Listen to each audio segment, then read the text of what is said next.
금강산 향한 천리길의 효녀. 옛날 어느 깊고 아득한 산골 마을에 단이라는 이름의 처녀가 살고 있었습니다. 마을 어귀에서도 한참을 더 걸어 들어가야 겨우 나타나는 쓰러져가는 작은 초가집이 바로 단이네 집이었어요.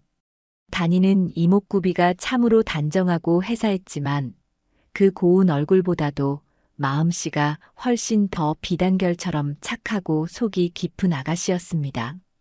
단이가 아주 어렸을 적에 아버지가 산에서 나무를 하시다가 그만 큰 사고로 일찍 세상을 떠나시고 말았어요. 그날 이후로 단이의 어머니는 어린 딸을 굶기지 않으려고 그야말로 뼈가 부서져라 일을 하셨습니다. 어머니는 이른 새벽부터 밤늦은 시간까지 삭바느질에 남의 집 밭일에 굳은 일이란 굳은 일은 모조리 도맡아 하셨어요. 호롱불 아래서 밤새 바느질을 하시느라 어머니의 거친 손끝에서는 늘 붉은 피가 배어 나왔습니다. 가난하고 고단한 살림살이 속에서도 어머니는 오직 예쁘게 자라나는 단이를 보는 낙으로 모든 힘든 시간을 견뎌내셨어요. 하지만 그렇게 너무 무리하게 일을 하신 탓인지 어머니는 지독한 눈병을 얻게 되었습니다. 하루하루 끼니를 잊기도 벅찬 형편에 비싼 약 한 첩을 제대로 써볼 수가 없었지요. 어머니의 시력은 하루가 다르게 점점 흐려지더니 결국에는 눈앞에서 손을 흔들어도 전혀 알아보지 못할 만큼 두 눈의 시력을 완전히 잃고 캄캄한 어둠 속에 갇히고 말았습니다. 어머니가 시력을 잃고 방 안에 우두커니 앉아 계시게 된 그날 아직 앳된 티를 채 벗지도 못한 어린 단이는 부뚜막에 주저앉아 치마폭을 부여잡고 소리 죽여 한참을 울었습니다. 하지만 단이는 마냥 슬퍼하고만 있을 수가 없었어요. 늙고 병든 데다 앞까지 보지 못하게 된 어머니를 대신해서 이제는 단이가 집안의 가장이 되어야만 했기 때문입니다. 그날부터 단이는 어머니가 하시던 모든 일을 넘겨받아 누구보다 억척스럽게 살림을 꾸려나가기 시작했어요. 단이는 동네 수탈기 울기도 전인 아주 이른 새벽에 일어나 찬 이슬이 무겁게 맺힌 험한 산길을 올랐습니다. 가녀린 어깨가 붉게 짓무르도록 무거운 나무 지게를 가득 지고 산을 내려왔어요. 나무를 내다 판 돈으로 겨우 좁쌀 한 줌을 사들고 와서는 곧바로 동네 우물가나 차가운 냇가로 향했습니다. 동네 사람들의 산더미 같은 빨랫감을 한가득 안고 와서 하루 종일 허리 한번 제대로 펴지 못한 채 방망이질을 했어요. 손등이 쩍쩍 갈라지고 피가 나는 맵찬 한겨울에도 뼈마디가 시리도록 차가운 얼음물 속에서 빨래를 비벼 빨았습니다. 오직 방에 계신 어머니의 밥상에 따뜻한 밥 한 숟가락과 맑은 국 한 그릇이라도 더 올려드릴 생각에 단이는 힘든 줄도 모르고 묵묵히 그 고된 일들을 해냈습니다.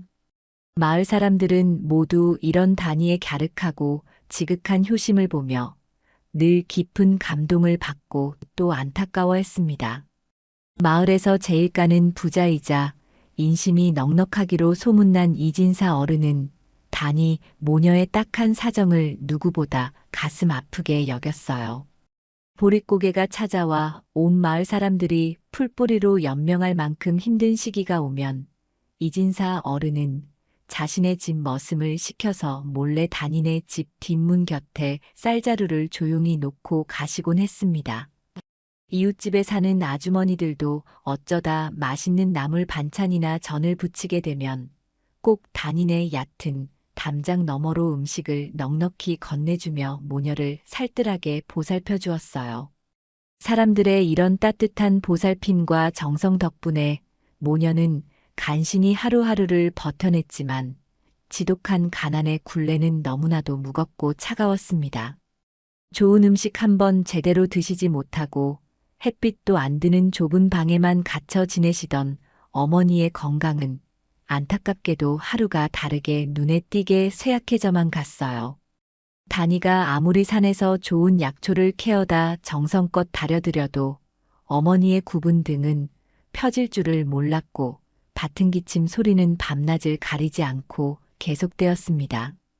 그러던 어느 해 유난히도 춥고 모진 겨울이 마을에 찾아왔습니다. 살을 내는 듯한 무서운 칼바람이 단인의 집에 찢어진 문풍지를 매섭게 때리며 방 안으로 스며들던 몹시도 추운 밤이었어요.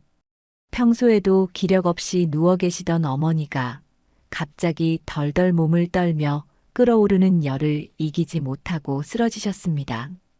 단이가 놀라 달려가 이마를 짚어보니 어머니의 몸은 활활 타오르는 불덩이처럼 뜨거웠어요. 숨을 쉴 때마다 가슴에서 쇳소리가 났고 가쁜 숨소리는 금방이라도 툭 하고 끊어질 듯 위태롭기만 했습니다. 단이는 눈앞이 하얗게 질리는 것 같았어요.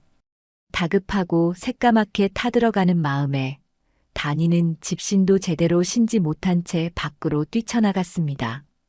매서운 눈보라가 휘몰아치는 어두운 밤길을 달려 십리나 굽이쳐 떨어진 아랫마을의 늙은 의원 어른을 울며불며 모셔왔어요. 의원 어른은 언손을 호흡을며 녹인 뒤 희미한 등잔불 아래서 어머니의 맥을 아주 오랫동안 짚어보았습니다. 방 안에는 숨막힐 듯한 정막만이 흐르고 있었지요. 한참 뒤 의원 어른은 바닥을 짚으며 아주 무겁고 슬픈 한숨을 길게 내쉬었습니다. 쯧쯧. 몸속의 맑은 기운이 이미 다 빠져나가 버렸고 이름 모를 몹쓸 병이 오장육부에 너무 깊이 뿌리를 내려버렸구나. 앞이 보이지 않아 속으로 삭인 화병까지 겹쳤으니 내 얕은 의술과 약재로는 도저히 어찌할 방도가 없단다. 그저 마음의 준비를 단단히 하는 것이 좋겠구나. 그 절망적이고 청천벽력 같은 말을 들은 단이는 그 자리에 털썩 주저앉고 말았습니다. 단이는 짐승처럼 울부짖으며 의원 어른의 바짓가랑이를 간절하게 부여잡았어요. 굵은 눈물이 뺨을 타고 쉴 새 없이 뚝뚝 떨어졌습니다. 의원님, 제발, 제발 우리 어머니 목숨만이라도 살려주세요. 어머니가 이대로 눈을 감으시면 저는 억장이 무너져서 단 하루도 살아갈 수가 없습니다. 제가 평생 의원님 댁 마당을 쓸고 밥을 짓는 종살이를 해서라도 이 뼈에 사무치는 크나큰 은혜는 죽어 귀신이 되어서도 꼭 갚겠습니다. 제발 우리 어머니 숨 좀 붙여주세요. 의원 어른은 너무나도 딱하고 가여운 표정으로 차가운 방바닥에 엎드려 서럽게 통곡하는 단이를 한참 동안 물끄러미 바라보았습니다. 세상에 저토록 지극한 효녀가 또 있을까 싶어 의원 어른의 눈시울도 붉게 물들었어요. 의원 어른은 조심스럽게 단이의 어깨를 토닥이며 아주 작고 떨리는 목소리로 천천히 입을 열었습니다. 내 지극한 효심이 땅을 울리고 하늘을 찌르는구나. 정그렇다면 아주 먼 옛날부터 우리 의원들 사이에서만 입에서 입으로 전해져 내려오는 전설 같은 이야기가 하나 있긴 하단다. 여기서부터 북쪽으로 1000리도 훨씬 넘게 떨어진 곳에 금강산이라는 아주 크고 험한 명산이 있지. 그 산의 깊고 아득한 골짜기 어딘가에 신비롭고 영험한 기운이 솟아나는 약수터가 하나 숨겨져 있다는구나. 그 샘물은 하늘의 신선들이 밤마다 내려와 마신다는 신비한 영약이라서 죽어가는 사람의 입술을 적셔주면 끊어지던 숨을 다시 붙여놓고 평생 빛을 보지 못한 장님도 그 물로 눈을 씻으면 단숨에 두 눈을 번쩍 뜨게 만든다는 헛소문 같은 이야기가 있단다. 의원 어른은 잠시 말을 멈추고 크게 한숨을 쉬었어요. 하지만 단이야, 거기가 정확히 어느 골짜기인지 아는 사람도 없고 또 그 험한 길을 어찌 여자아이의 몸으로 간단 말이냐? 호랑이와 늑대가 득실거리는 산을 수십 개나 넘어야 하고 짐승도 넘기 힘든 가파른 고개가 첩첩산중으로 가로막고 있어. 살아서 도달할 수 있을지조차 알 수 없는 죽음의 길이다. 그저 옛사람들이 지어낸 뜬구름 같은 이야기일 뿐이니 너무 마음에 담아두지 말고 어미 곁이나 따뜻하게 지켜드리거라. 의원 어른은 고개를 절레절레 저으며 무거운 발걸음으로 방문을 나섰습니다. 그날 밤 밖에서는 밤새도록 매서운 눈보라가 문풍지를 찢을 듯이 몰아쳤어요. 단이는 밤이 하얗게 새도록 끙끙 앓으며 가쁜 숨을 몰아쉬는 어머니의 곁을 한시도 떠나지 않고 지켰습니다. 땀에 젖어 헝클어진 어머니의 백발을 쓸어 넘기고 앙상하게 뼈만 남은 거친 손을 자신의 뺨에 비비며 하염없이 눈물을 흘렸어요. 하지만 다니의 마음속에서는 슬픔 대신 그 누구도 꺾을 수 없는 아주 굳고 바위 같은 결심이 서서히 피어오르고 있었습니다. 천리 길이든 만리 길이든 그곳이 깎아지른 낭떠러지든 발을 찌르는 가시밭길이든 이제 다니에게 그런 것은 아무런 상관이 없었어요. 오직 어머니의 캄캄한 두 눈을 다시 밝게 뜨게 해드리고 저 끔찍하고 고통스러운 병마를 씻어낼 수만 있다면 다니는 당장 활활 타오르는 불구덩이라도 주저없이 뛰어들 참이었습니다. 금강산의 그 신비한 약수만이 유일한 희망줄기였지요. 다음 날 아침 동이 트고 매서운 아침 해가 밝자마자 다니는 자리에서 일어났습니다. 곧장 마을 사람들을 이리리 찾아다니며 자신이 어머니를 모시고 아주 먼 길을 떠나 오랫동안 자리를 비울 테니 가끔 빈집의 지붕이나 살펴달라고 간곡하게 부탁을 올렸어요. 마을 사람들은 다니의 무모한 결심에 기절초풍하며 말렸지만 다니의 단호하고 결연한 눈빛 앞에서는 아무도 더 이상 고집을 꺾을 수가 없었습니다. 집으로 돌아온 다니는 먼지 쌓인 장롱 가장 깊숙한 곳에서 시집 올 때 어머니가 해오셨던 가장 두껍고 무거운 낡은 솜니부를 꺼냈습니다. 그리고는 굵은 명주실을 바늘에 꿰어 이불을 여러 번 덧대고 꿰매고 또 꿰매어 아주 크고 튼튼한 포대기를 만들었어요. 이 살을 내는 혹독한 겨울바람 속에서 어머니를 자신의 작은 등에 단단히 업고 그 머나먼 금강산까지 오로지 두 발로 걸어갈 작정이었습니다. 잠시 정신이 들어 잠에서 깬 어머니는 다니가 떠날 채비를 하는 소리를 듣고는 가슴을 치며 완강하게 거부를 하셨어요. 다니야, 이 어리석은 것아. 차라리 늙고 병든 나를 이 차가운 방구석에 혼자 내버려 두고 너 혼자 떠나거라. 앞도 못 보고 걷지도 못하는 이 짐덩어리 어미가 어찌 내 창창하고 고운 앞길을 가로막고 내 몸을 망친단 말이냐? 내 목숨은 이미 다 끊어지고 썩은 고목이나 다름없으니 제발 나를 버려두고 너 혼자라도 도망쳐서 어디 가서 편히 살거라. 나는 여기서 죽는 것이 소원이다. 어머니는 마른 기침을 토해내며 통곡을 하셨습니다. 다니는 억장이 무너지는 듯한 터져나오는 울음을 꾹 삼키며 어머니의 차갑고 갈라진 두 손을 자신의 따뜻한 얼굴에 비비며 꽉 잡았어요. 어머니, 다시는 그런 무섭고 섭섭한 말씀 마세요. 어머니가 제 곁에 안 계시고 숨을 거두시면 저도 이 넓은 세상 천지에 살아갈 아무런 이유가 없습니다. 금강산 깊은 곳에 있는 그 신비한 약수만 찾아 마시면 틀림없이 다시 예전처럼 두 눈을 번쩍 뜨시고 맑은 세상도 보시고 저 다니 얼굴도 다시 보실 수 있을 거예요. 제가 어머니의 튼튼한 두 발이 되고 밝은 두 눈이 되어 드릴 테니 아무런 걱정 마시고 그저 제 튼튼한 등에 편히 업히시기만 하면 됩니다. 다니는 어린아이처럼 서럽게 울부짖는 어머니의 굽은 등을 끌어안고 다독이고 또 다독이며 부드럽게 달랬습니다. 처음에는 완강히 버티시던 어머니도 딸의 절대 꺾이지 않는 굳은 고집과 그 바다보다 깊고 지극한 효심 앞에서는 결국 무너지고 말았어요. 어머니는 소리 없이 뜨거운 눈물만 뚝뚝 흘리시며 마침내 다니가 펼쳐놓은 솜니불 위로 자신의 앙상하게 마른 몸을 조심스럽게 맡기셨습니다. 다니는 먼 길을 걷다 신발이 닳아 없어질 것을 단단히 대비해서 밤새 볏짚을 꼬아 만든 튼튼한 집신 10켤레를 엮어 자신의 허리춤에 야무지게 매달았습니다. 그리고 찬물에 말린 누룽지와 산에서 캔 마른 나물 등 며칠을 버틸 수 있는 약간의 식량이 든 봇짐을 포대기 위로 단단히 겹쳐 묶었어요. 살을 내는 듯한 칼바람이 산허리를 무섭게 휘감아 도는 혹독하고 잔인한 겨울의 한가운데였습니다.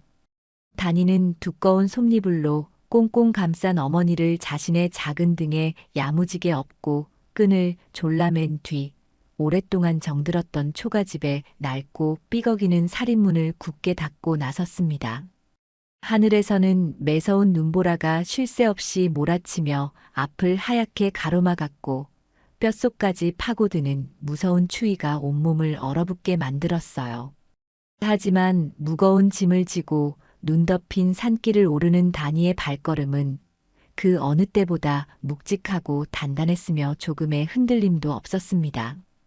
마을 사람들은 눈보라를 뚫고 언덕 너머로 점차 아주 작게 멀어져 가는 다니 모녀의 애처로운 뒷모습을 말없이 지켜보며 남녀노소 할 것 없이 모두 소리내어 뜨거운 눈시울을 붉혔습니다.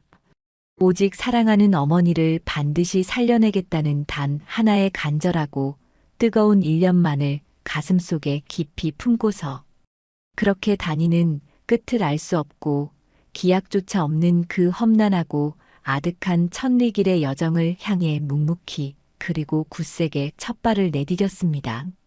눈보라가 매섭게 휘몰아치는 험한 산길을 다니는 걷고 또 걸었습니다. 다니의 등에는 두꺼운 솜니불로 겹겹이 감싼 어머니가 엎여 있었지요. 처음 집을 나설 때만 해도 바위처럼 굳게 마음을 먹었지만 첩첩산중의 깊은 겨울은 가녀린 처녀가 감당하기에는 너무나도 가혹하고 매서웠습니다. 살을 내는 듯한 날카로운 칼바람은 다니의 낡은 저고리 틈새를 무자비하게 파고들어 온몸을 꽁꽁 얼어붙게 만들었어요. 집신을 겹겹이 신은 발은 이미 차가운 눈과 얼음이 엉겨붙어서 감각조차 아득하게 사라진 지 오래였습니다. 하지만 다니는 가파르고 미끄러운 산비탈을 오르면서도 단 한 번도 힘든 내색을 하거나 거친 숨을 함부로 내뱉지 않았어요. 그저 굽은 등 뒤에서 가늘게 들려오는 어머니의 밭은 숨소리에 온 신경을 곤두세우며 묵묵히 시린 발걸음을 앞으로 내디딜 뿐이었습니다. 길은 가면 갈수록 험해지고 좁아졌습니다. 허리까지 푹푹 빠지는 깊은 눈밭을 헤치고 나아가느라 하루 종일 걸어도 겨우 고개 하나를 넘기기가 일쑤였어요. 다니가 허리춤에 매달고 온 집신들은 거친 돌부리와 날카로운 얼음 조각에 금세 다 헤어져 버렸습니다. 새 집신으로 갈아 신기를 수차례 반복했지만 결국 발바닥이 찢어지고 피가 배어나와 눈밭 위로 붉은 점들이 점점이 찍히기 시작했어요. 피투성이가 된 발이 얼어붙을 때마다 뼈가 부서지는 듯한 끔찍한 고통이 밀려왔지만 다니는 아랫입술을 꽉 깨물며 억지로 고통을 참아냈습니다. 행여나 자신이 아파서 내는 신음소리를 듣고 어머니가 마음을 졸이실까봐 다니는 속으로만 피눈물을 삼키며 걸음을 재촉했습니다. 며칠 밤낮을 쉬지 않고 산을 넘던 어느 날이었습니다. 해가 뉘엿뉘엿 저물어가고 사방에 짙은 어둠이 깔리기 시작하자 숲속의 기온은 뼛속까지 시리도록 무섭게 떨어졌어요. 눈보라는 전날보다 훨씬 더 거세게 몰아쳤고 한치 앞도 분간할 수 없는 지독한 눈보라 속에서 다니는 그만 길을 잃고 말았습니다. 사방을 둘러보아도 온통 뾰족한 바위와 앙상한 겨울나무들 뿐이었고 바람이 나뭇가지를 흔드는 소리는 마치 귀신이 곡을 하는 것처럼 스산하고 두렵게 울려 퍼졌지요. 등에 업힌 어머니는 모진 추위를 견디지 못하고 사시나무 떨듯이 온몸을 덜덜 떨기 시작했습니다. 어머니의 입술은 이미 새파랗게 질려 있었고 숨소리는 쇳소리가 날 만큼 위태롭고 거칠었어요. 참다 못한 어머니가 꽁꽁 언 목소리로 힘겹게 입을 열었습니다. 다니야, 내 고운 딸아. 어미는 이제 숨이 차고 가슴이 미어져서 더는 못 가겠구나. 내 몸은 짐승의 먹이가 되어도 좋으니 제발 나를 이 깊은 눈구덩이에 내려놓고 너 혼자 도망치거라. 나 때문에 내 고운 몸이 다 상하는 것을 보니 차라리 내 숨이 당장 끊어지는 것이 100번 낫겠다. 어머니는 마른 기침을 토해내며 짐승처럼 서럽게 울부짖었습니다. 그 참혹하고 슬픈 울음소리에 다니의 억장도 무참히 무너져 내리는 것만 같았어요. 다니는 눈물이 핑 도는 것을 애써 참으며 꽁꽁 얼어붙은 두 손으로 어머니의 굽은 등을 더욱 세게 끌어안았습니다. 어머니, 무슨 그런 무서운 말씀을 하셔요. 제가 어머니를 두고 어딜 간답니까? 저기 고개만 하나 더 넘으면 바람을 피할 수 있는 따뜻한 굴이나 낡은 빈집이 꼭 나올 거예요. 제가 어머니 꼭 살려드릴 테니 제발 마음 약한 소리 마시고 제 등에 바짝 엎드려 계셔요. 다니는 얼어붙은 얼굴에 억지로 미소를 지어 보이며 어머니를 다독였지만 사실 다니의 마음속도 시커먼 두려움으로 가득 차 있었습니다. 당장 오늘 밤 이 끔찍한 눈보라를 피하지 못하면 어머니와 자신 모두 꼼짝없이 얼어 죽을 것이 뻔했기 때문이지요. 다니는 어떻게든 바람을 피할 곳을 찾으려고 이리저리 눈 덮인 산비탈을 헤매었습니다.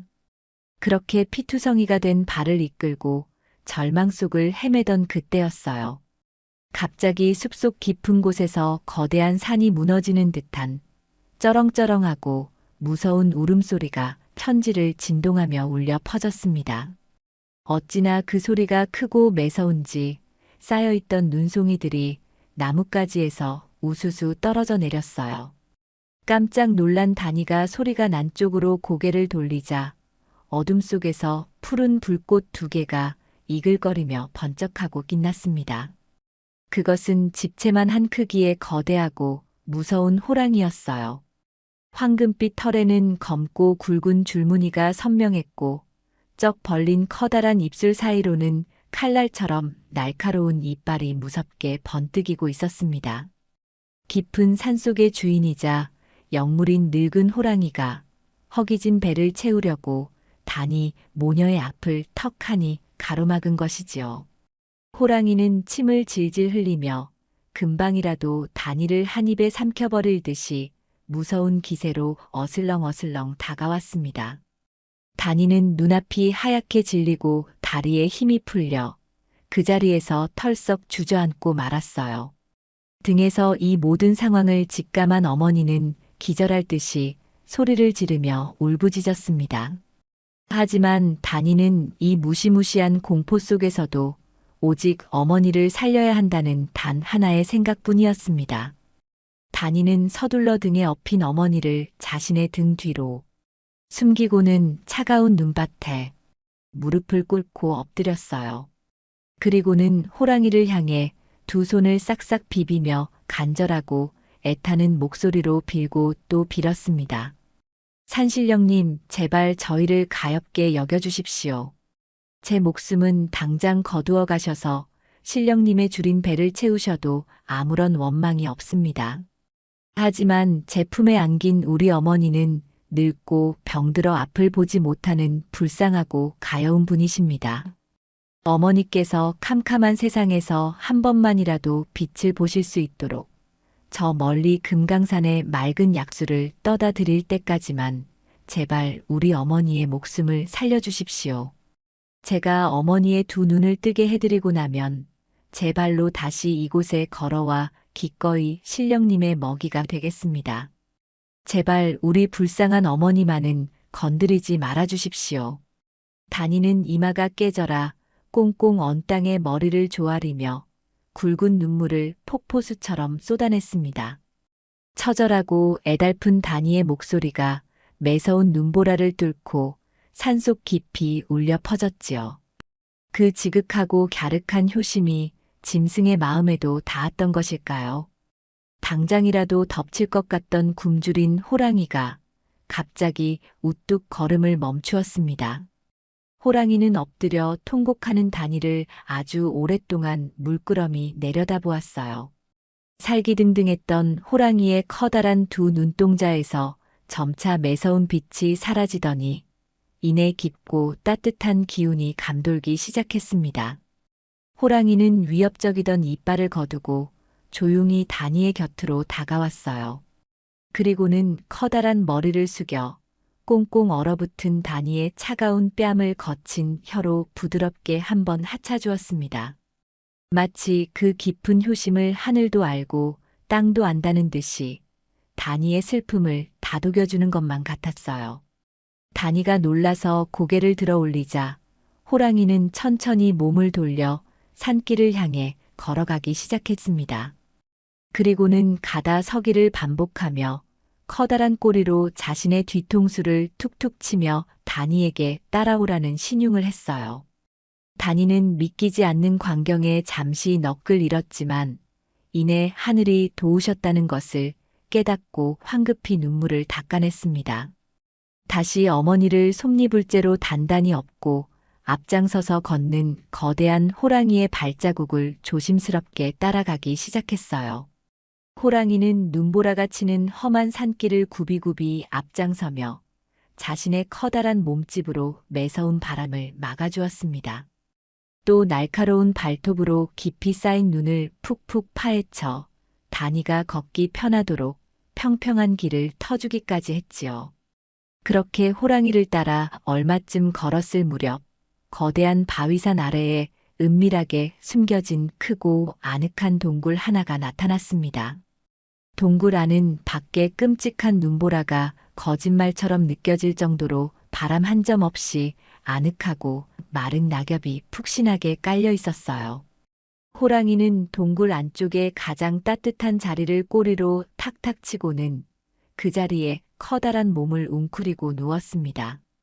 다니는 얼른 어머니를 모시고 들어가 호랑이의 곁에 조심스럽게 자리를 잡았어요. 거대한 맹수가 곁에 있었지만 무섭기는커녕 마치 오래된 수호신이 지켜주는 것처럼 한없이 마음이 편안해졌습니다. 호랑이의 두꺼운 털가죽에서 뿜어져 나오는 후끈한 온기 덕분에 꽁꽁 얼어붙었던 모녀의 몸도 서서히 따뜻하게 녹아내리기 시작했어요.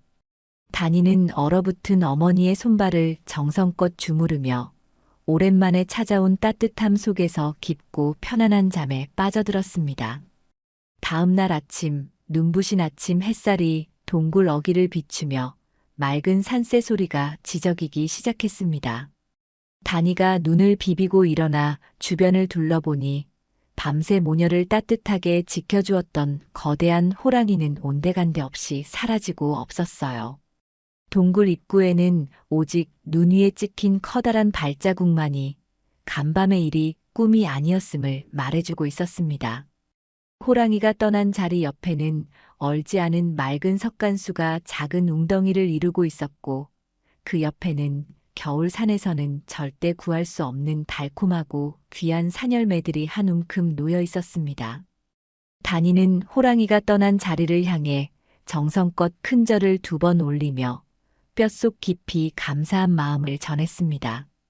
다니는 맑은 물을 떠서 어머니의 마른 입술을 조심스럽게 적셔드리고 산열매로 모처럼 든든하게 줄인 배를 채웠어요.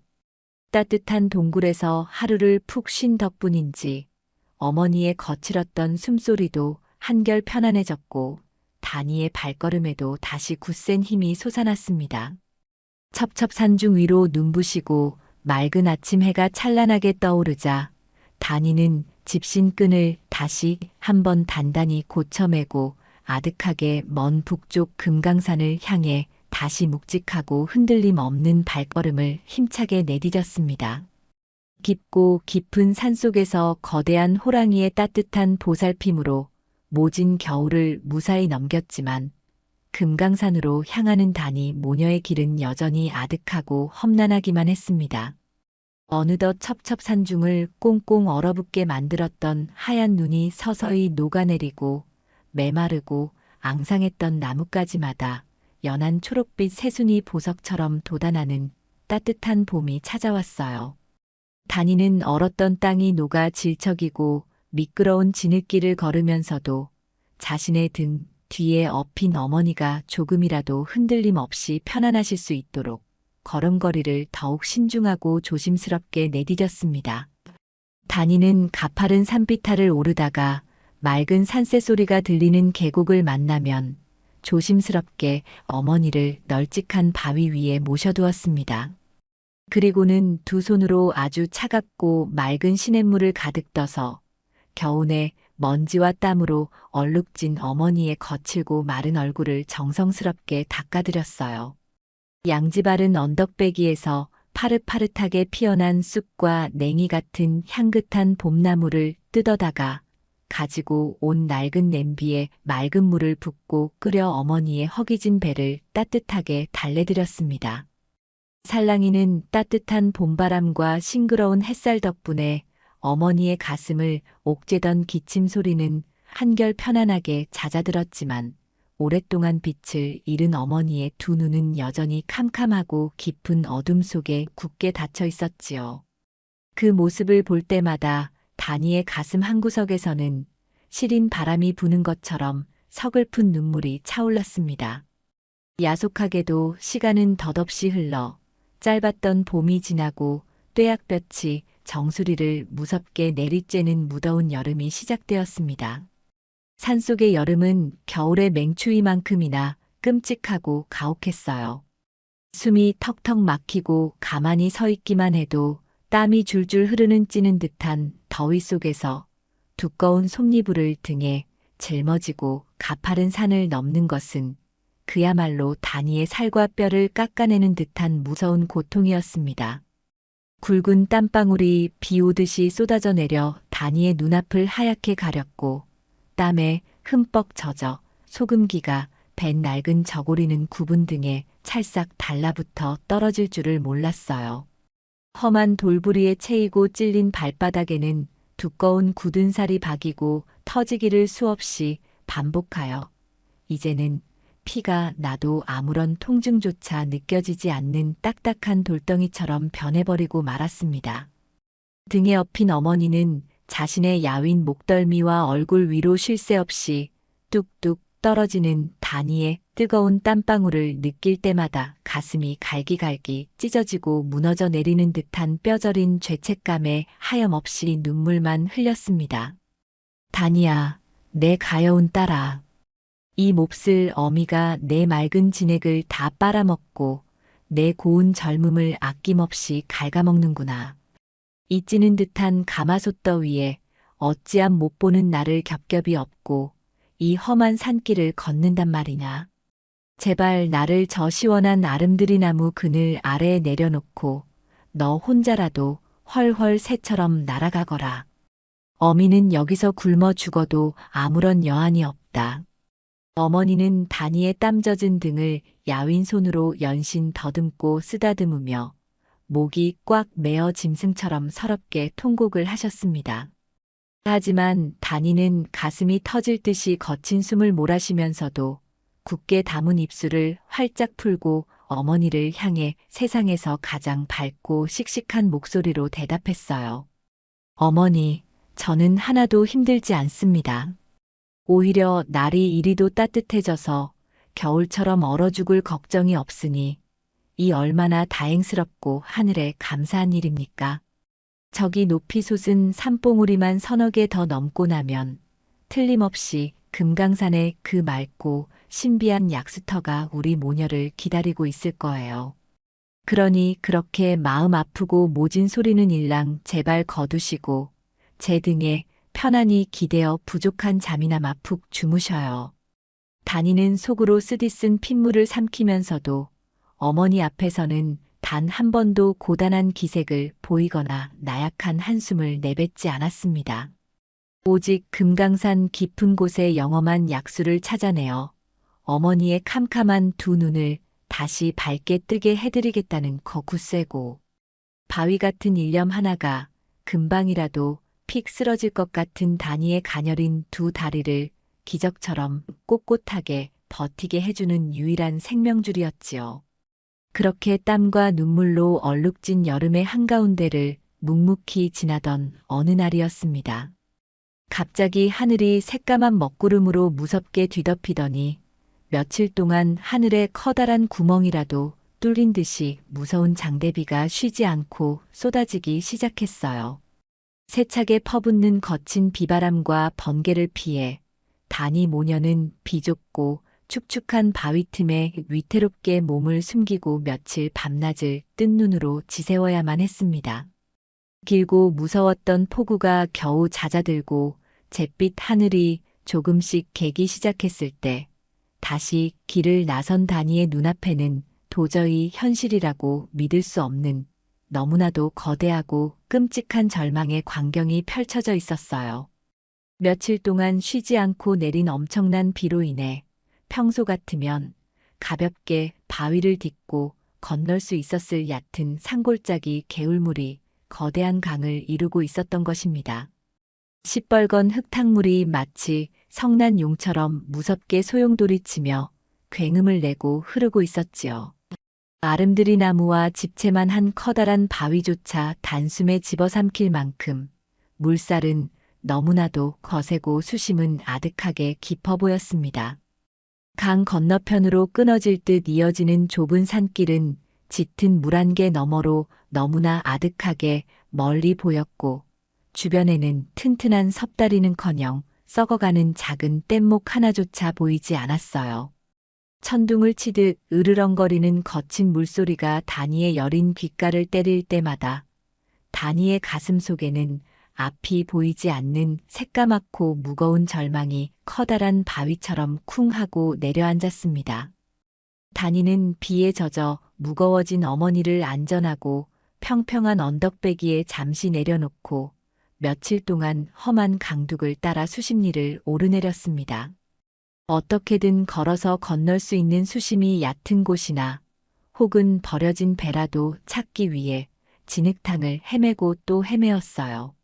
하지만 시뻘건 흙탕물은 짐승처럼 울부짖으며 더욱 거세게 차오르기만 할 뿐 이 무서운 강을 무사히 건널 방도는 도무지 보이지 않았습니다.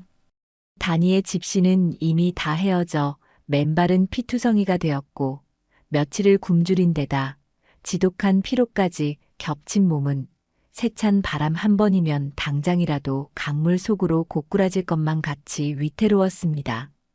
끝없는 절망감에 휩싸여 차가운 흙탕물 곁에 털썩 주저앉은 다니의 두 눈에서 마침내 그동안 꾹꾹 눌러 참았던 뜨겁고 붉은 눈물이 왈칵 쏟아져 내리고 말았어요. 하늘이시여, 어찌하여 아무 죄도 없는 저희 모녀에게 이토록 잔인하고 가혹한 시련을 끊임없이 내리시옵니까? 저기 물안개 낀 건너편 산길만 따라가면 금강산이 지척일 텐데 이 무섭고 거친 물살 앞에서 저보고 어찌하란 말입니까? 차라리 제 목숨을 거두어 강물에 던지시고 우리 불쌍한 어머니만이라도 저 건너편으로 꼭 보내주십시오. 다니가 젖은 땅을 두 주먹으로 내리치며 피를 토하듯 구슬피 통곡을 하고 있을 때였습니다. 물안개가 자욱하게 깔려 한치 앞도 보이지 않는 강 저편에서 삐걱삐걱하는 낡은 나무 노 젓는 소리가 아주 희미하고 느릿하게 들려오기 시작했어요. 깜짝 놀란 다니가 소매로 눈물을 거칠게 닦아내고 벌떡 일어나 강물 한가운데를 뚫어지게 바라보았습니다. 짙고 탁한 안개를 천천히 뚫고 작고 허름한 나룻배 한 척이 집어삼킬 듯이 거센 물결을 유유히 헤치며 다니가 있는 쪽으로 조금씩 다가오고 있었어요. 그 위태로운 배에는 하얀 눈꽃 같은 수염이 배꼽까지 길게 내려오는 백발의 늙은 사공 어르신 한 분이 묵묵히 자리에 앉아 노를 젓고 있었습니다. 사공이 쥐고 젓는 낡은 노는 금방이라도 두 동강이 날듯이 몹시 위태로워 보였지만 사납게 날뛰는 흙탕물 속에서도 그 작은 나룻배는 신기할 정도로 아무런 흔들림 없이 마치 얼음판 위를 미끄러지듯 고요하게 다가왔어요. 이윽고 뱃머리가 질척이는 강둑에 쿵 하고 닿자 다니는 죽다 살아난 것처럼 뛸 듯이 기뻐하며 사공 어르신 앞으로 단숨에 달려가 무릎을 꿇고 간절하게 엎드렸습니다. 사공 어르신, 제발, 제발 저희 모녀를 저강 건너편으로 무사히 건네주십시오. 늙고 깊은 병이 들어 평생 앞을 보지 못하시는 불쌍한 어머니를 모시고 금강산의 맑은 약수를 찾아 3년째 길을 걷고 있습니다. 하필 이 무서운 흙탕물길에 꽉 막혀 며칠째 오도 가도 못한 채 굶어 죽어가고 있습니다. 부디 저희의 딱한 사정을 가엾고 긍휼하게 여기시어 저 좁은 배 한 구석에라도 태워주십시오. 다니의 애절한 외침에도 불구하고 백발의 늙은 사공은 손에서 노를 조용히 내려놓더니 진흙탕에 엎드려 애원하는 다니를 아주 차갑고 매서운 눈빛으로 가만히 내려다보았습니다. 내 평생 이 강에서 배를 몰았지만 오늘처럼 물살이 이리도 험악하고 거센 날은 처음이로다. 이런 날 목숨을 내걸고 위태로운 배를 띄우려면 내가 내게 그만한 값어치의 무언가를 내어주어야 할 터인데 보아하니 가진 것이라고는 등에 진 낡은 보찜과 피투성이가 된 맨발뿐인 것 같은데 땡전 한 푼 없이 이 험한 강을 거저 건너려 하다니 참으로 염치가 없고 어리석은 처녀로구나. 사공의 섯을 퍼럭고 차가운 호통에 다니는 가슴이 철렁 내려앉으며 숨이 멎는 것만 같았습니다. 동전 한 입, 쌀 한 줌 없이 머나먼 길을 나선 가난한 다니에게 무서운 강을 건널 뱃사크로 선뜻 내어줄 만한 귀하고 값진 물건은 세상 천지에 아무것도 없었기 때문이지요. 다니는 자신의 비어있는 가난한 두 손을 원망하며 닭똥 같은 눈물만 뚝뚝 흘렸습니다.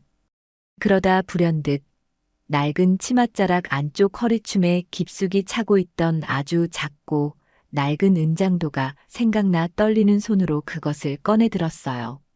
그것은 다니의 아버지가 아주 오래전 살아계실 적에 늙으신 어머니에게 유일한 사랑의 정표로 주셨던 모녀의 가장 소중하고 귀한 보물이었습니다.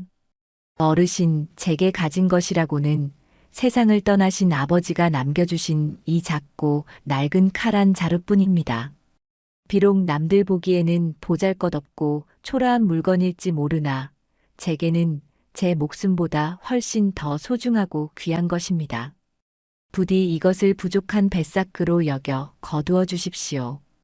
그리고 강을 무사히 건너 금강산에서 어머니의 두 눈을 꼭 뜨게 해드린 뒤에 제가 며칠이 걸리든 반드시 어르신을 다시 찾아와 평생토록 배의 꾸준히를 돕고 어르신을 모시는 종노릇을 하며 이 큰 은혜를 뼈에 새겨 갚겠습니다. 다니는 두 손으로 작은 은장도를 하늘 높이 정성껏 받쳐들고 질척이는 진흙 바닥에 이마를 쾅쾅 찌으며 간절하게 붉은 눈물을 쏟아냈습니다. 목에서 피가 나도록 절절하고 애타게 부르짖는 다니의 목소리에 얼음장처럼 차갑게 굳어있던 늙은 사공의 얼굴에도 아주 미세하고 따뜻한 떨림이 조용히 스쳐 지나갔어요. 사공은 깊고 무거운 한숨을 길게 한번 내쉬더니 다니가 부들부들 떨며 내민 은장도를 거두지 않은 채 아주 부드럽고 온화한 목소리로 천천히 입을 열었습니다. 내 지극한 효심이 이 무섭고 거센 흙탕물보다 훨씬 더 깊고 진하구나. 자신의 목숨을 조금도 두려워하지 않고 오직 어미를 살려내려는 그 간절한 마음씨가 참으로 기특하고 눈물겨우니 내가 오늘 특별히 뱃사근 단 한 푼도 받지 않고 너희 모녀를 안전하게 건네주마. 강물이 더 불어나기 전에 어서 어머니를 조심해서 모시고 배에 오르거라. 그제야 다니는 눈물이 범벅이 된 얼굴로 환하고 맑은 웃음을 터뜨리며 늙은 사공을 향해 이마가 닿도록 수없이 엎드려 큰 절을 올렸습니다. 얼른 언덕배기로 달려가 비에 젖은 어머니를 다시 솜니불째 자신의 작은 등에 단단히 업고는 좌우로 심하게 흔들리는 낡은 나룻배 한가운데에 조심스럽게 몸을 실었어요. 사공이 뱃머리를 돌려 배가 거친 강 한가운데로 접어들자 무서운 흙탕물이 금방이라도 작은 배를 한 입에 집어삼킬 듯이 배의 가장자리로 사납게 솟구쳐 올랐습니다. 다니는 두려움에 몸을 떨며 등에 업힌 어머니를 꽉 끌어안고 두 눈을 질끈 감았어요. 하지만 하얀 수염의 늙은 사공은 으르렁거리는 강물이 마치 평온하고 잔잔한 호수인 것처럼 아주 편안하고 부드러운 손길로 노를 저어 나갔습니다. 참으로 신기하게도 나룻배가 서서히 닿고 지나가는 곳마다 성나서 미친 듯이 날뛰던 붉은 물결이 거짓말처럼 고요하고 잔잔하게 가라앉아 길을 열어주었지요. 마침내 낡은 나룻배가 거센 강물을 무사히 가르고 강 건너편 숲이 우거진 기슭에 부드럽게 닿았습니다. 다니는 뼛속까지 스며드는 깊은 감사의 마음을 안고 어머니를 업은 채 조심스럽게 배에서 내려 언덕 위로 올랐어요. 다니가 얼른 뒤를 돌아보며 늙은 사공 어르신에게 다시 한번 엎드려 생명의 은인으로서 인사를 올리려던 바로 그 찰나였습니다. 놀랍게도 방금 전까지 배가 떠있던 강물 위에는 짙고 탁한 물 한 개만이 소리 없이 피어오르고 있을 뿐, 그 낡은 나룻배와 백발의 늙은 사공의 모습은 마치 한 줌의 연기처럼 그 어떤 흔적도 없이 온데간데 없이 사라지고 없었어요. 다니는 허공으로 사라진 그 신비로운 노인이 분명 자신들의 불쌍한 처지를 가엾게 여겨 하늘이 몰래 보내주신 자비로운 산신령님이 틀림없다고 생각했습니다.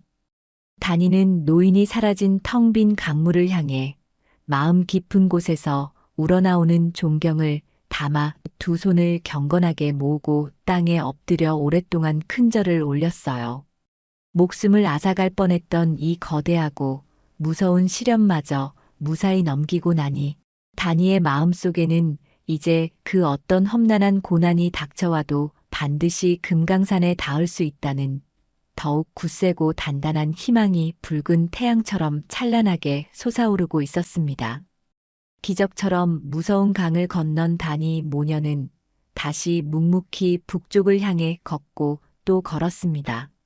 어느덧 다니가 눈먼 어머니를 등에 업고 고향 집을 떠나온 지도 꼬박 3년이라는 아득하고 긴 시간이 흘러 있었어요.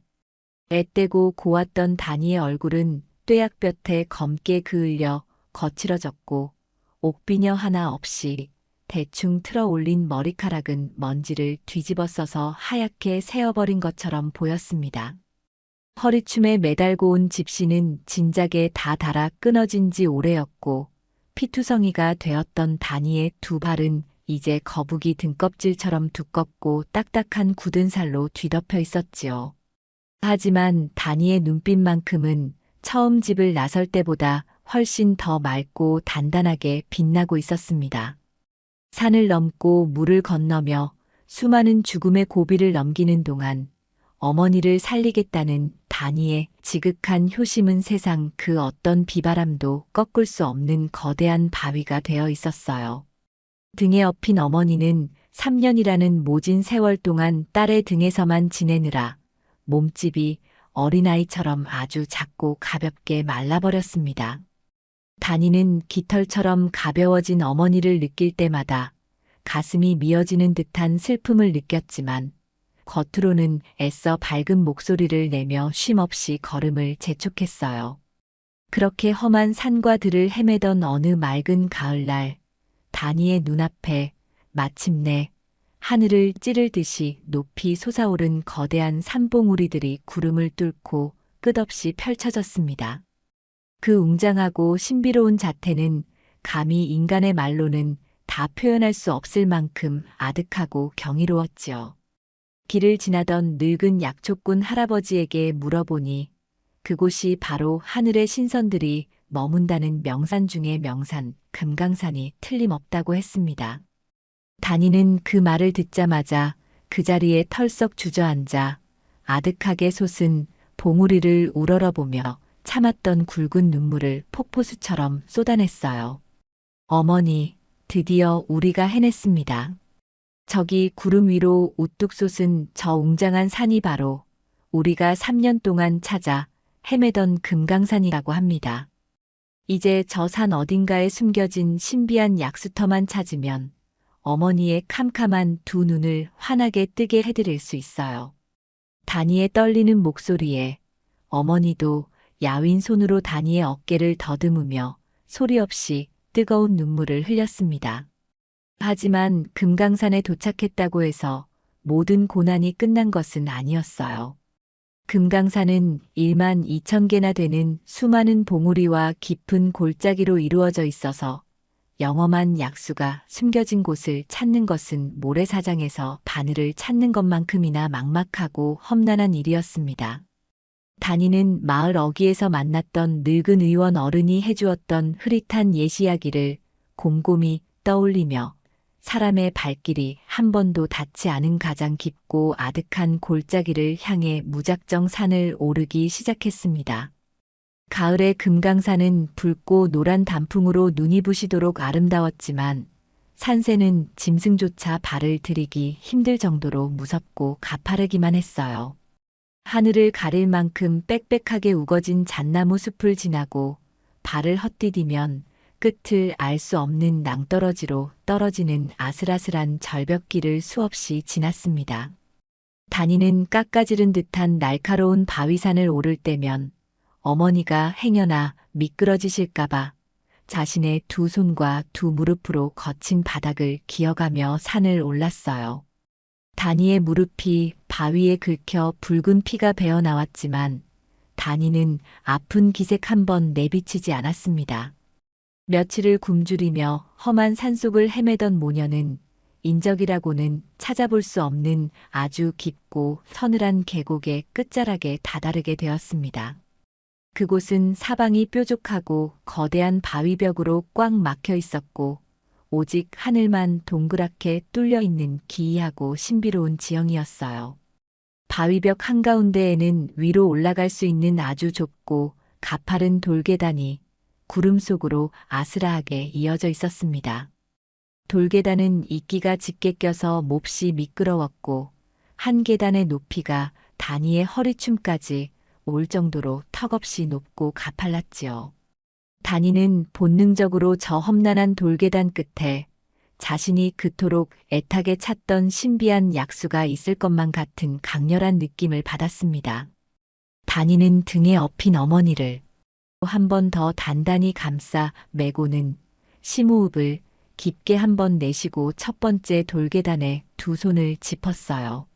어머니, 조금만 더 참으셔요.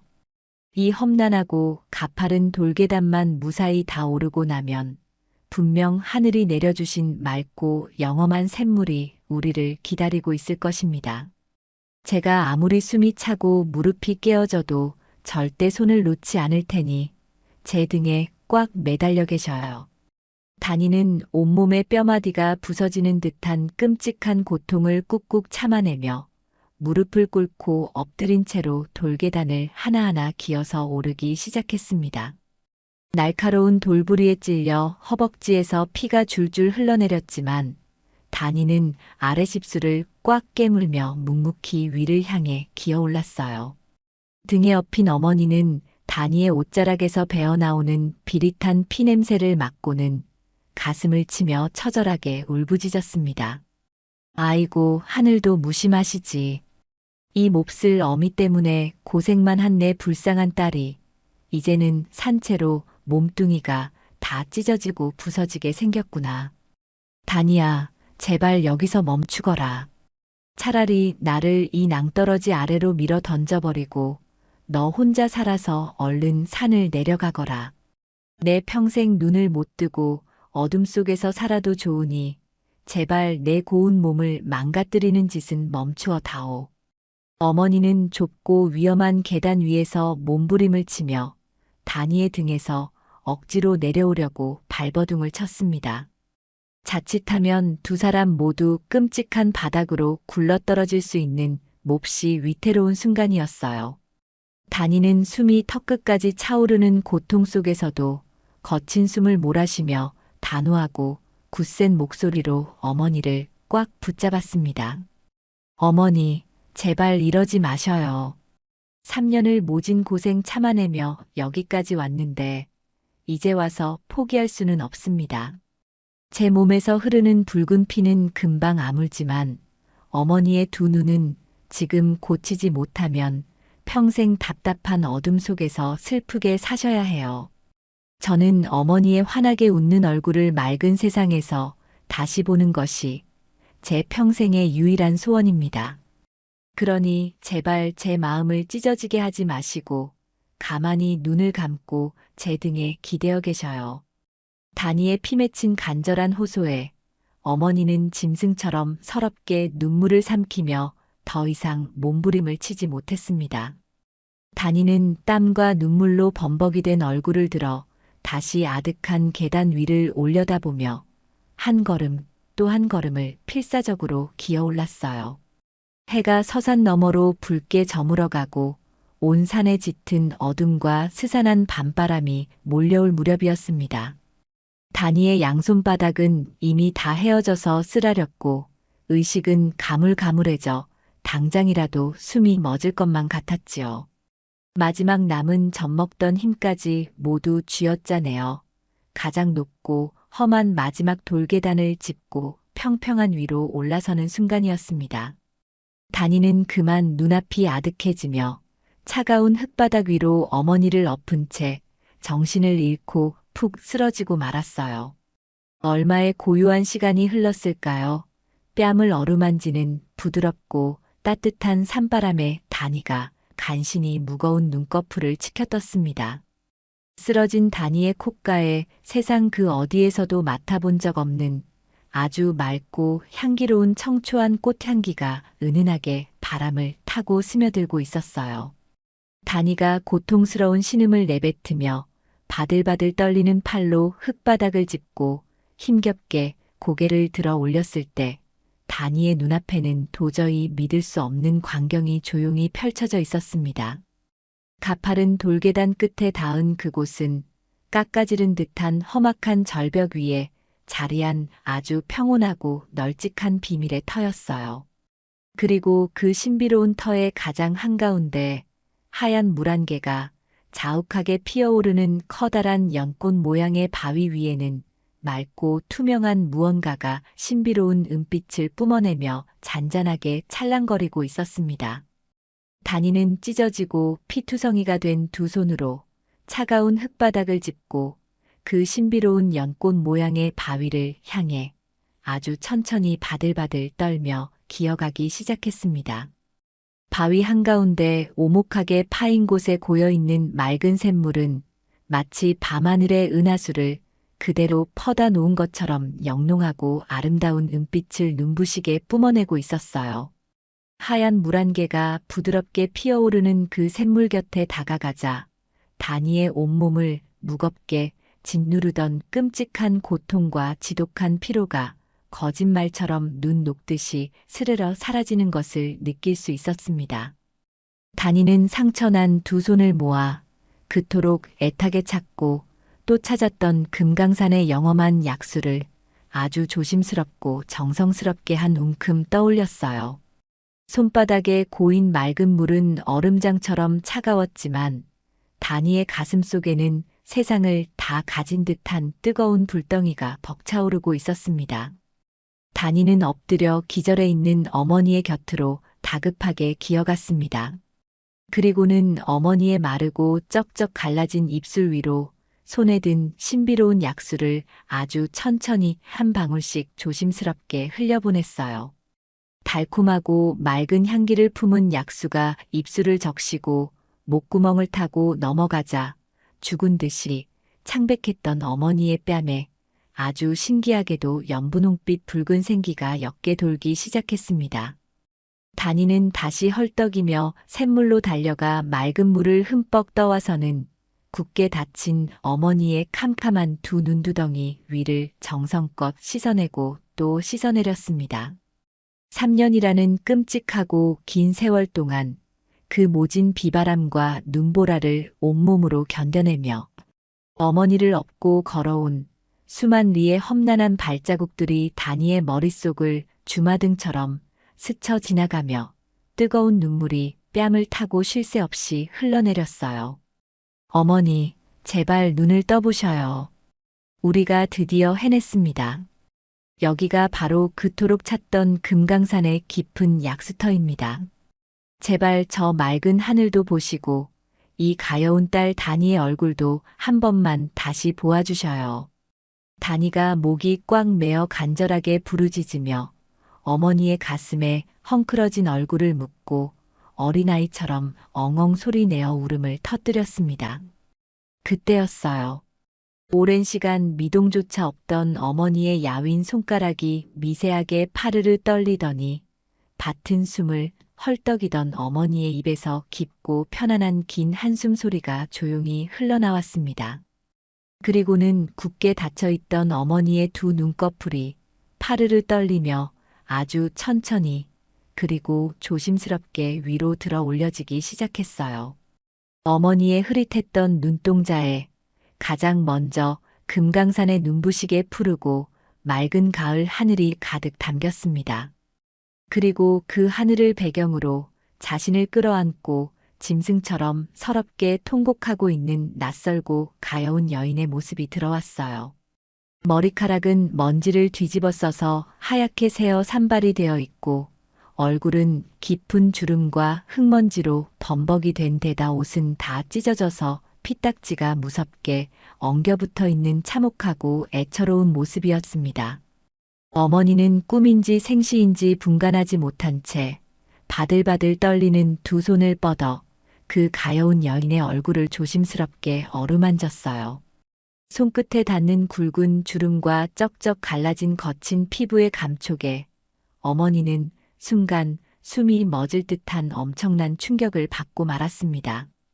그 참혹하게 망가진 늙은 여인이 바로 자신의 눈에 넣어도 아프지 않을 그토록 곱고 예뻤던 하나뿐인 귀한 딸 다니였기 때문이지요. 아이고 다니야. 내 불쌍한 다니야. 이게 대체 무슨 일이란 말이냐. 내 그 곱던 뺨과 비단결 같던 머릿결이 다 어디로 가고 어찌 이리 늙고 참혹한 모습으로 변해버렸단 말이냐. 나 같은 늙은 어미 하나 살리겠다고 내가 그 찬란한 젊음과 고운 살을 다 깎아내어 바쳤구나. 내가 차라리 평생 장님으로 살다 죽었어야 했는데 이 끔찍한 꼴을 내 두 눈으로 어찌 보란 말이냐. 어머니는 다니의 목을 꽉 끌어안고 하늘이 무너져라 가슴을 치며 피를 토하듯 처절하게 통곡을 하셨습니다. 딸의 찢어진 손바닥과 핏물이 밴 앙상한 무릎을 쓰다듬으며 어머니는 자신의 눈이 번쩍 떠진 기쁨보다 딸이 3년 동안 겪었을 그 끔찍한 고통에 억장이 무너져 내리는 것만 같았어요. 하지만 다니는 세상을 다 얻은 것처럼 환하고 맑은 웃음을 터뜨리며 굵은 눈물이 뚝뚝 떨어지는 어머니의 뺨을 따뜻하게 두 손으로 감싸 주었습니다. 어머니, 저는 이제 당장 죽어도 아무런 여한이 없습니다. 제 고운 얼굴은 어머니가 다시 예쁘게 빚어주시면 되지만 어머니의 이 맑고 밝은 두 눈은 천금을 주어도 바꿀 수 없는 세상에서 가장 귀한 보물입니다. 저를 보며 그리 서럽게 울지 마셔요. 저는 지금 이 세상 그 누구보다 행복하고 가슴이 벅차오릅니다. 우리 어머니가 드디어 저를 보실 수 있게 되었으니 이보다 더 큰 축복이 세상천지 어디에 또 있겠습니까? 다니는 어머니의 무릎에 얼굴을 묻고 기쁨과 감격에 겨워 하염없이 뜨거운 눈물을 흘렸습니다. 신비로운 금강산의 맑은 산바람이 두 모녀의 굽은 등을 아주 따뜻하고 부드럽게 쓰다듬으며 조용히 지나갔어요. 어머니는 다니의 거친 손을 꼭 잡고 다니를 이끌어 신비한 연꽃 바위 앞으로 다가갔습니다. 그리고는 직접 그 영험하고 맑은 샘물을 두 손으로 가득 떠서 피투성이가 된 다니의 두 발과 흉터가 가득한 두 손을 정성스럽게 씻어주셨어요. 그러자 참으로 놀랍고도 신비로운 기적이 다시 한번 일어났습니다. 맑은 약수가 닿는 곳마다 흉측했던 상처와 굳은 살들이 거짓말처럼 깨끗하게 아물어 떨어지고 하얗게 새어버렸던 머리카락은 다시 까마귀처럼 칠흑같이 검고 윤기 나는 본래의 고운 모습으로 되돌아온 것입니다. 다니는 잃어버렸던 앳되고 해사한 처녀의 고운 얼굴을 다시 찾았고 어머니 역시 오랫동안 앓던 속병이 씻은 듯이 사라져 몸이 깃털처럼 가벼워지고 생기가 넘쳐 흘렀어요. 두 사람은 서로의 건강하고 아름다운 모습을 바라보며 마치 기적 같은 꿈을 꾸는 듯 서로를 꽉 부둥켜 안고 덩실덩실 춤을 추며 눈물겹게 기뻐했습니다. 이제는 다니의 좁고 고단한 등이 아니라 어머니와 다니가 서로의 따뜻한 두 손을 굳게 맞잡고 험한 금강산을 내려오기 시작했습니다. 신기하게도 올라갈 때는 뼈가 부서지도록 고통스럽고 험난했던 그 끔찍한 절벽길이 내려올 때는 마치 하늘의 구름 위를 사뿐히 걷는 것처럼 평탄하고 부드럽게만 느껴졌어요. 모녀가 가벼운 발걸음을 내디딜 때마다 숲속의 맑은 산새들은 고운 목소리로 지저귀며 축복의 노래를 불러주었고 산길 곁에 피어난 아름다운 들꽃들은 활짝 웃으며 두 사람의 걷는 앞길을 환하고 맑게 밝혀주었습니다. 3년이라는 끔찍하고 모진 세월을 오직 사랑으로 견뎌낸 다니의 지극한 효심이 마침내 하늘을 깊이 감동시키고 땅을 울려 세상에서 가장 아름답고 눈부신 기적의 결실을 맺게 된 것입니다. 그렇게 몇 달의 시간이 평화롭게 흘러 맑은 두 눈을 반짝이며 건강하게 두 발로 걸어 고향 마을 어귀로 돌아온 모녀의 모습에 온 마을 사람들은 마치 죽은 사람이 살아 돌아온 것 마냥 기절초풍을 하며 기뻐했습니다. 옛날부터 가난한 모녀를 살뜰히 챙기고 걱정했던 이진사 어른은 이 기적 같은 소식을 전해 듣고 신발도 제대로 신지 못한 채 벗은발로 뛰어나와 다니 모녀의 손을 꽉 잡고 뜨거운 눈물을 펑펑 흘리셨어요. 이진사 어른은 다니의 하늘을 찌르는 지극한 효심을 온 동네에 크게 칭찬하며 으리으리하고 번듯한 기와집 한 채와 평생을 먹고 살기에 충분한 아주 넓고 기름진 논밭을 넉넉하게 내어주었습니다. 그 후로 다니는 맑은 눈을 되찾고 건강해지신 어머니를 매일같이 정성껏 모시며 더 이상 매서운 겨울의 추위나 지독한 굶주림에 서럽게 눈물 찢지 않고 오래오래 평화롭고 행복하게 잘 살았답니다. 사랑하는 사람을 위해 자신의 모든 것을 아낌없이 내어주는 그 간절하고 따뜻한 마음이 결국에는 굳게 닫힌 기적의 문을 활짝 열어준다는 것을 보여주며 다니의 눈물겨운 이야기는 맑고 깊은 산울림처럼 오랫동안 사람들의 가슴 속에 널리 전해졌습니다.